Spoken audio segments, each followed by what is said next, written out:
Angkatan bersenjata Rusia mengklaim terus berupaya menerobos posisi pertahanan tentara Ukraina di Ukledar.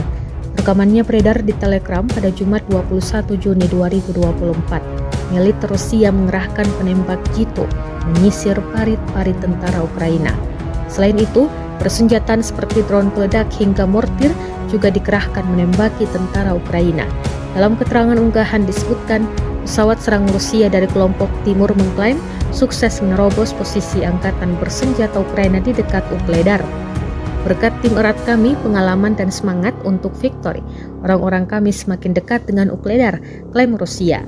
Tembakan diluncurkan penembak jitu. Selanjutnya ledakan tampak jelas dalam rekaman kala mortir dan pesawat serang alias drone Rusia menghantam alat tempur milik Ukraina.